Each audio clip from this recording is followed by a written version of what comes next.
It is a great honor to have Amir Algom from Haifa, who's going to be telling us about L2 flattening of fractal meshes.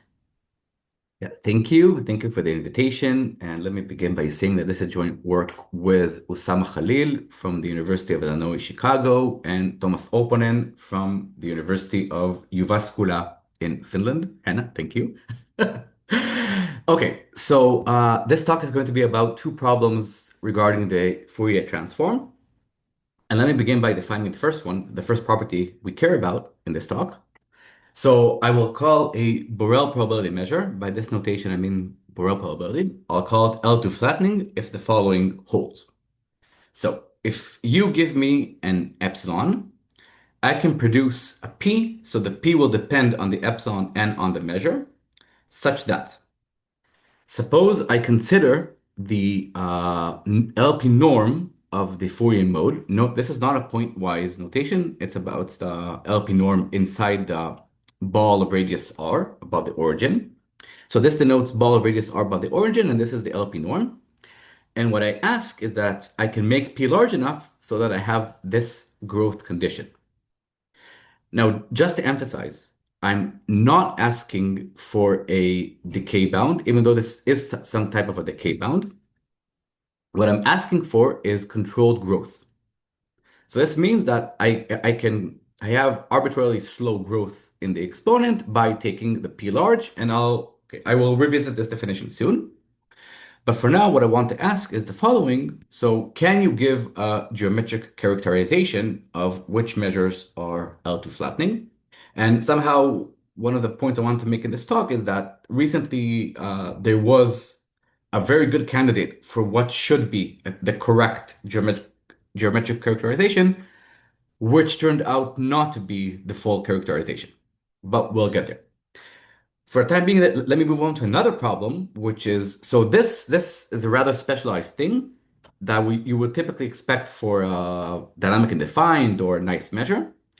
Let me move on to an harmonic analytic property, which is a related but slightly different type of problem.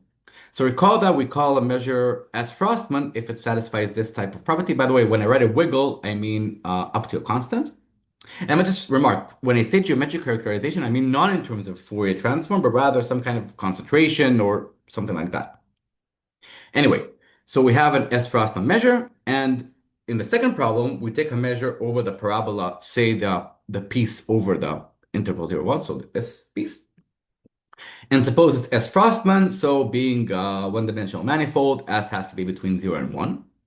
And here we ask the following specific problem. So is it true that for every epsilon positive, I can do the following? I can consider the L6 space of the Fourier. Note, here I'm increasing the P at will. Here I'm looking specifically at L6.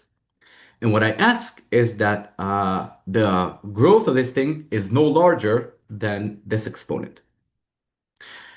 So later on, I will explain where this exponent comes from. It was shown by our opponent, and I'll get there to be significant. But for now, I'll just remark that the way that progress was made on problem one is somehow related with ideas from problem two, and I'll get there. Okay, some comments. First, why L2 flattening?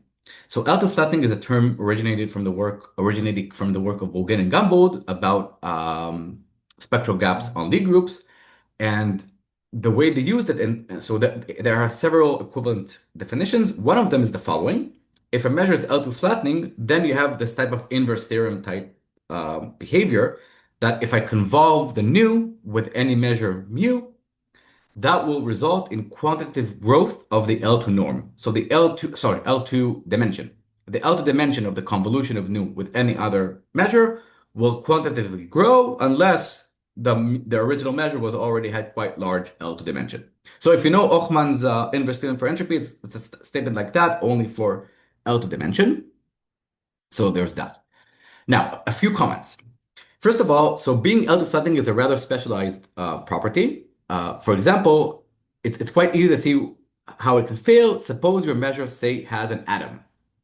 So if it has an atom, then what can happen is that arguing using the Wiener lemma, you can show that the Fourier coefficients who are bounded below, when known by some uniform guy, they have non-trivial mass inside this ball. Say they will have some friction of the Lebesgue measure of this ball. Consequently, a measure with an atom cannot be L2 flattening. In other words, if you have a uniform lower bound on sufficiently many Fourier modes, you will not be L2 flattening. On the other hand, if the measure has positive Fourier dimension, then this becomes completely trivial. So Fourier dimension means there's some polynomial Fourier decay. This means that the nu hat is bounded by 1 over norm of q to some power. Now increase the p as large as you want, and you will get this very cheaply. Okay, but let me now go into a bit more discussion about what can obstruct L2 flattening. So here are some obstructions. And so one of the points I was trying to make in the previous slide is that being supported on or near hyperplanes at sufficiently many scales and locations prohibits L2 flattening. So I made the point good that by the Wiener lemma, if you have an atom, so you're supported on near a point, then it could not be L2 flattening. But there are also there are various versions of this thing that can still prevent L2 flattening. For example, suppose you are supported on a K hyperplane. Let's suppose it's this hyperplane. Then all frequencies that are perpendicular to the hyperplane will contribute to the growth of the Fourier. Um, so you could get a universal lower bound for all frequencies perpendicular to the direction of the hyperplane. And consequently, what you can see is that not only will you not be L2 flattening, but you'll have this failure of L2 flattening for all R large, for all P, and with this specific exponent. Okay, but this is a bit trivial, but the thing is that there are also local versions of the way this can fail. And so let me show you one such example. So suppose we take random dyadic expansion, say some form of inhomogeneous Bernoulli convolution. So here the ANs are digits. They are independent between each other. Some of them are going to be random. So by random, I mean they are Bernoulli 1/2. So they're either 0 or 1 by coin flip, and the others are fully deterministic. Now, the way I do this is I put chunks. So I put a chunk of random digits followed by a huge chunk of deterministic digits, and then random, deterministic, random, deterministic. And what you can show, again, okay, first of all, it's just like you do for for usual Bernoulli convolutions. You can show that the norm of the Fourier transform is this product guy. But then playing with the frequencies and with the Q and positioning these blocks of deterministic guys correctly, you can get a universal lower bound for many non-trivial intervals. And consequently, what you can do this, so again, there are various variants of this construction of exactly how you put the blocks of deterministic at random within each other. But the point is that you will fail L2 flattening at least along a subsequence. For some epsilon and some RK going to infinity, know that this failure is not as dramatic as this failure. So it's only along a subsequence and for some epsilon. Now, a few comments about this. So first of all, what do I mean in this example by being supporting near a hyperplane at sufficiently many scales and locations? What can happen here is the following thing. You have one dyadic cell. Okay, suppose that up to this point, all mass was evenly distributed and everything is beautiful. Once you hit the deterministic block, then all the mass of this guy is collapsed into a tiny sub-dyadic interval. So in between this scale and this scale, there's no change in the mass. So all the mass here is concentrated on this super small interval. And so in these scales, the measure looks atomic. That's the idea. And this is repeating sufficiently many times, and that's prohibiting L2 flattening. So you're seeing this measure can actually even have L2 dimension positive. The point is that there are many locations and scales in which, if you look at those scales, you look atomic. You have this big guy collapsing into a small guy with this same measure. Okay, now let's talk about the L6 problem. So recall that in the L6 problem, we had this specific exponent I mentioned, this guy. And let me explain where it comes from. So this was observed by Thomas Opponen some time ago. So the following example is due to Opponen. So fix an exponent s, fix a small delta, and fix a guy like this. And consider intervals. So Lebesgue measure on intervals in arithmetic progression like we have here. Now, something to note about this construction is that the thickness of each interval is very small compared with the arithmetic progression with a step. So the step is delta to the s, but the thickness is delta.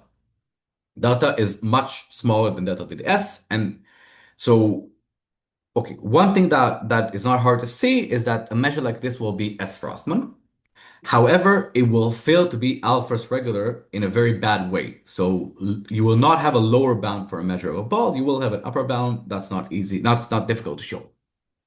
Okay, so this is what we have here. And then we push the parabola using whatever measure natural function you have. And the resulting measure is going to be S Frostman. That's not difficult. And we have this formula for its Fourier. Okay, now one can conjecture what are bad frequencies for the Fourier going to look like? And what do I mean? So the thing is you want things to resonate. So you want to choose the Q1 and Q2 so they resonate with the delta to the S. So the Q1 needs to be something like delta to the minus S and Q2 delta to the minus 2S, right? Because of the square here. And that's precisely how Thomas does it. So he fixes some very small C and he looks at frequencies like this. Now, here's an important observation. So I think it's not difficult to see that frequencies like this in each specific interval in this construction will contribute non-trivially to the Fourier because delta is very small and you have cancellations here, so you're seeing an integral with the exponent over some very small delta. So there will be contribution. The point about Thomas's construction, what makes this work, is that in between intervals, the you don't see cancellations. You see things adding up. So the norm of the Fourier in this lattice will be large. Again, if this were a subsimilar measure, you would have expected different pieces somehow to cancel out. Even if one Fourier is larger than a piece, the other piece will cancel that out. This is what happens for sufficiently nice self-conformal. But in Thomas's example, they add up. They don't cancel out. So this is why you get this type of thing. And okay, so choosing parameters correctly this way, what you can show is that for all P, if I look at the LP norm of the Fourier in a ball of radius R, this will be bounded by the number of bad lattice points. So here I'm using that the Fourier transform here is nice. So this is a discrete set, but you can thicken it using continuity, nice continuity properties of the Fourier. So this boils down to a counting argument. And this is the origin of Thomas's exponent. So the growth here is like this. And as a exercise, try to plug in s equals 1/2 here. So s for s, yeah, I think 1/2 is one. No, never mind. Anyway, it's a counting argument, not a difficult one, and that's what you'll get. And so what Thomas argues using this example is that you can never beat for a general S Frostman measure this exponent. Okay? And in general, so S Frostman measures will never be L2 flattening, but this is much worse than just not being L2 flattening. And somehow I will comment about this later, but Thomas conjectured that actually this is sharp, and that conjecture has been verified, as I'll talk about soon. Okay, so these were the abstractions. Now let's talk about applications. So these two notions turned out to have remarkable application. This is part of the reason why they're interesting. So I think they're intrinsically interesting, but this application of Osama Khalil made them, I think, quite famous. So what Osama Khalil showed is that he first of all identified very weak conditions for being auto-flattening, which I will recall soon, and then showed that certain Patterson-Solvent measures satisfy those auto-flattening conditions and came up with machinery to bootstrap into ergodic theoretic outcomes, namely exponential mixing of certain geodesic flows. It's really a remarkable paper and somehow part of the motivation behind this talk, this work of Osama. Another application is something we did with Yuan Cheng, Meng Wu, Yu Liang Wu, and was independently done by Simon Baker and Amalan Banerjee. So the result is that if you take any non-atomic self-similar measure on the line, and you take any non-affine real analytic map, and okay, the self-similar, as we know from the theory of Bernoulli convolutions, can not even be Riemann. So it's possible that it has no Fourier decay, but the push always has polynomial Fourier decay, has positive Fourier dimension.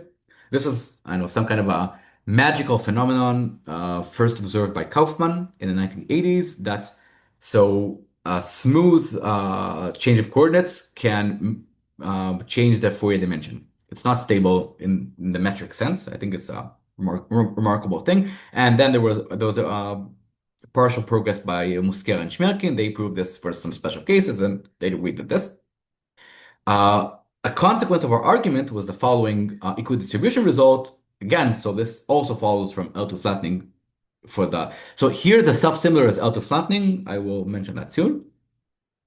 So if you take a self-similar measure, then these sequences are uniformly distributed in the interval for x is larger than 1, almost every.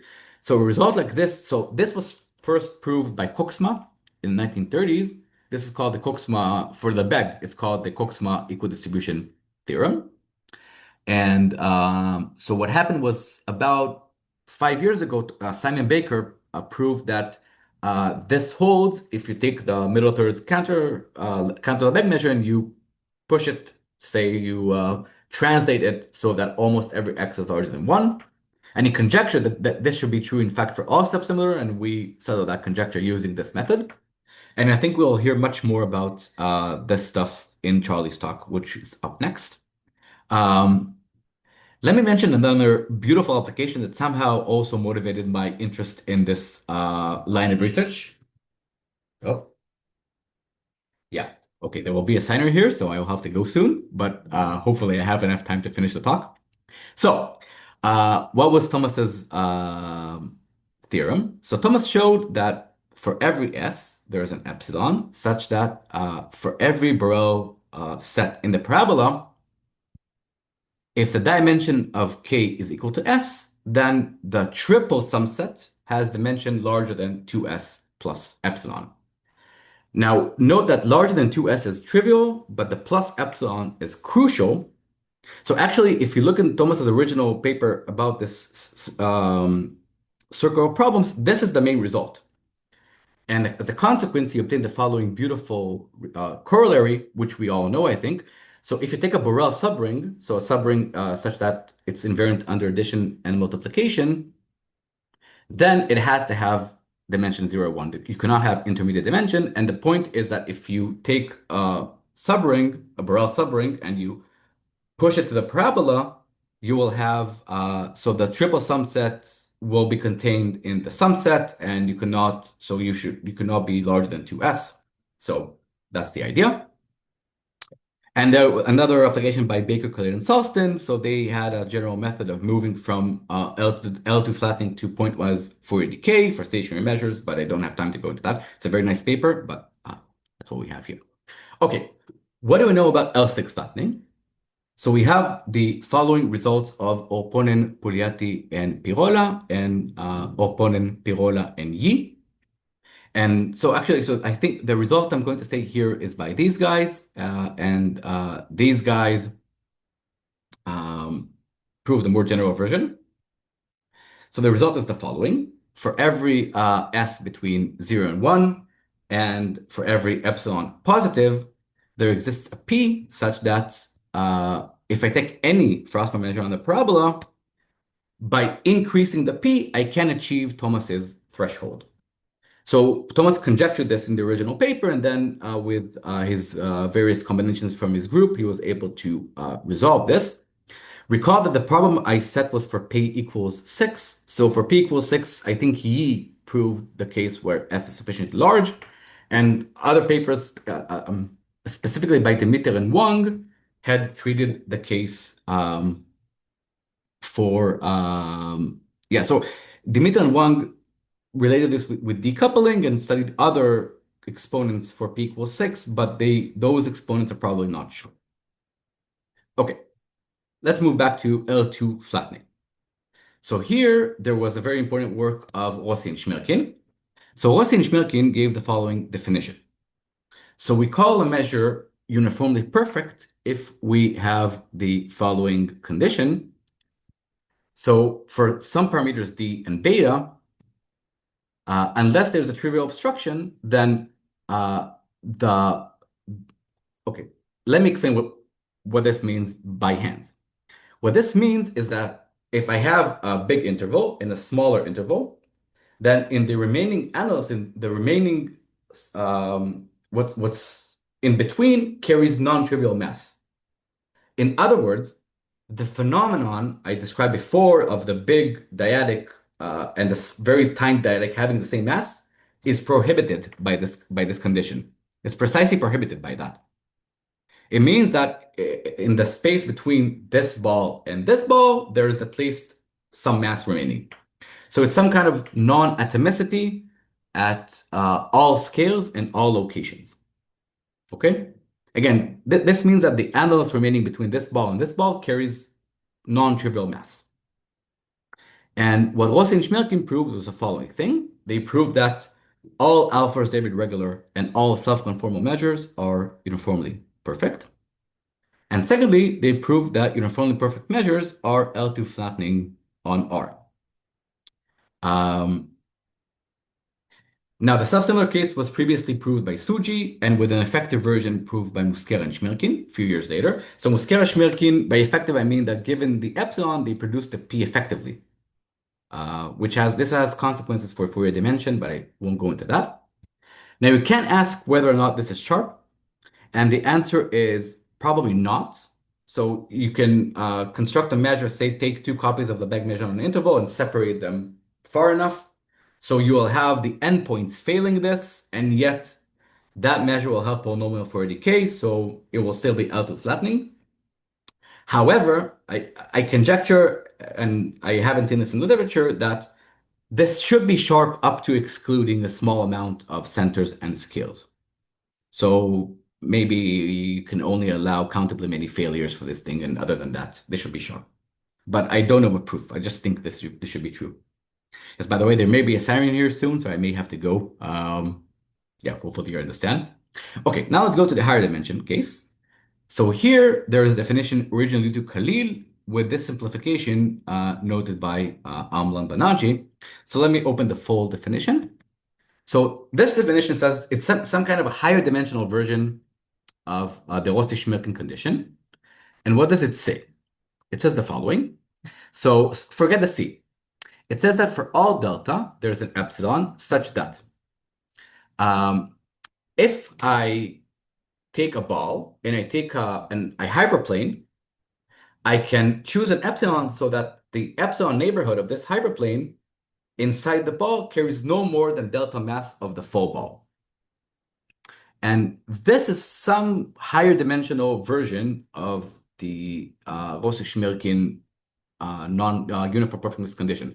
Only now it's uniform across all hyperplanes, all points, and everything. Okay, so again, it means that hyperplanes cannot carry quantitatively cannot carry big mass of your measure. And so it's similar to what we had before. So if your measure is supported on a hyperplane, then all perpendicular directions will contribute to the Fourier transform. And Usama was trying to prohibit that. And what Usama proved is that a finite concentration implies L2 flattening. So I didn't put this in the slide, but he also proved that many natural measures satisfy this property. For example, self-similar measures with open set condition and that act irreducibly have this property, and many other measures that were good for him. And then, so it was an open question in the literature whether or not this is sharp. So personally, I thought that like in the previous slide, it should be sharp up to excluding a small amount of centers and scales. But actually, it's not sharp. And that's what I want to tell you about today with whatever time I have left before my siren. So with Usama, we proved the following thing. Suppose you take a non-atomic self-similar measure on the interval and you push it to the parabola this way. Then, first of all, this measure cannot be affinely non-concentrated simply because tangents to the parabola will prevent this from happening. a nice measure on the parabola cannot be a finite because it's near tangents, right? So it's supporting near tangents. And mu is L2 flattening. So it fails this condition dramatically, but it is L2 flattening. In other words, the Khalil condition is sufficient but not necessary. That's one thing. And then with a follow-up paper with Thomas, we proved that actually, if you push any uniformly perfect measure from the interval to the parabola, the push will be L2 flattening. Okay, so let me just say, a priori, the result, as written, the result with Thomas is more general because uniformly perfect implies self-similar, but actually with Osama, we do this also in higher dimensions. With Thomas, we treat more general curves and parabolas, but okay, never mind that. So with whatever time I have left, let me say a word about how this works. I think I have like 3 or 4 minutes, or whatever time I have left before the siren. Um, so here's an idea. So it's about some sets, but hopefully it will explain what's happening here. So I'll denote the parabola this way, and this is the covering number. And then we have the following moral lemma. So suppose I have two subsets in the cube, and I have a dyadic scale delta and some n. And let's suppose my set X is uniform in the following sense. If I intersect it with a square with side length square root of delta, then I have branching at scale delta, which is n. So it's some kind of uniformness of the set X. Now, not all sets X are like this. This is a rather specialized thing. However, it was shown by Schmilkin and Opon that actually every set can be approximated quite nicely by sets like this. So it's not asking a lot out of the X. The Y is in the parabola and is alpha regular. And crucially, the sum set does not grow. So you have failure of the growth of the sum set. So I take the sum set and I see no growth. And what we argue is x has to be rather large, namely that this growth n is actually delta to the minus 1. Now you would expect that I would argue that that n should be delta to the minus 2. So x looks like a full square at resolution delta. And in fact, by an induction on scales argument, you can deduce this. So we argue that you have delta to the minus 1 here, but in fact, then by induction scheme, you can do delta to the minus 2. So it's an inverse theorem type statement, if you'd like. That if you take a sum set with an alpha David regular on the parabola, you have to see growth unless you were already quite large. That's the point of this lemma. Okay. So am I right that I have 2 minutes? Two, yeah, okay. So let me show you the quick idea. The quick idea is the following. So I take a covering by square root delta balls of the x, and I do the same for the y. Okay, and here, so I by some chance I took this very convenient square root delta ball in the parabola. Okay, so by the structure of the parabola, uh, the piece of the parabola inside this ball has a very unique type of singular, not singular, the tangent direction v. Using that tangent direction, I'm going to cover these guys here by tubes of these dimensions. So I cover the balls by tubes and I know the direction using the direction that is governed by this guy here. So this guy here would correspond to this direction and this direction will be this direction. Okay, and using this idea, we perform a dimension reduction scheme. So because there is no growth for the sum set, we argue using pigeonholing. Actually, this is quite complicated pigeonholing, but never mind that. We argue that for this guy and most of these rows, you still don't have growth. Um, and then, so the trick is that these rows and this guy here, they look like one-dimensionals.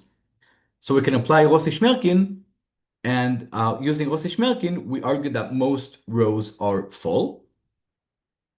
But then this does not show yet what we want. So it shows that it shows what we want up to counting how many bad rows you have in each guy. And this is where curvature plays a role. But now we can do this also for guys here. So for this guy and this guy and this guy. So using the curvature of the parabola, we get a row structure in transverse directions, and so we get full covering number. Okay, I think I'll stop here. Thank you for your time. Hopefully that wasn't too fast.